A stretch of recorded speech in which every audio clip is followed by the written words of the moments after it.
Eniale and Dewiela, written by Kamui Shirahama. It is currently volume 1 of 3 with 15 chapters total in this series, and personally, I do not like this manga. This specific volume I just did not like. It didn't really catch me. I never personally was a slice of life fan. I thought I would at least give this a try. I still didn't like it. It was alright, but according to the Bookwalker, it's classified as a seinen fantasy comedy slice of life with supernatural elements, which kind of has some elements. It is published by Yen Press for the English published visual translation, at least in North America, with the price point being at 13 US and then 17 Canadian.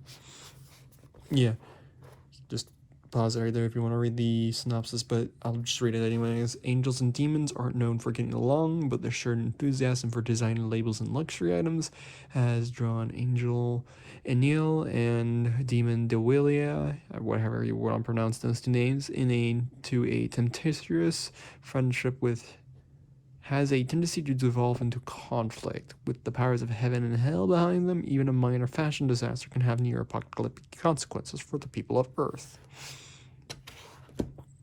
So,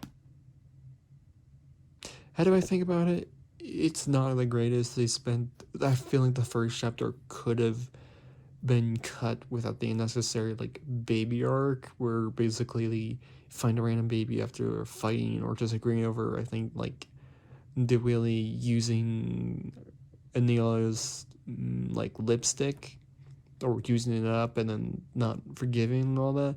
It's basically like they get in spots over clothing. It's literally like I only saw that one section, and then maybe I think it was like chapter 3 or 4 that they do another one, but even then it's like barely mentioned, and it's more or less like they have a common trait between one another.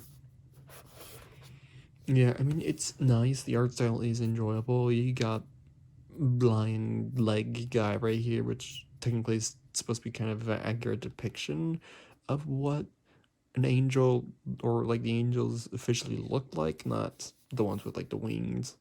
But then yeah, you get like an antagonist guy right here. He's supposed to be the main antagonist, but it's really like he's pretty forgettable. Like that's about it. I mean, there's alternate translations for called Endevi or Any Devi for alternate titles. For the JP version, it's just called Any Dewi. I honestly didn't like it. This was published or like English translation and published by, according to this, like December 1st. So roughly 2020 area, like towards the end of 2020 is when this came out. If you happen to look for something more update or anything like that, the actual manga itself has been out since 2012 till 2015. Like I said, there's only 3 volumes, 15 chapters in total. This has 4 of them. And the size of it is slightly larger compared to a normal Yenon light novel, so if that's what you're looking for, then yeah, it's slightly larger compared to a normal yen in terms of length and height and width, or width and length.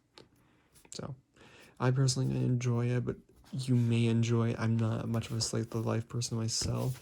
The art style is actually quite nice in terms of that aspect.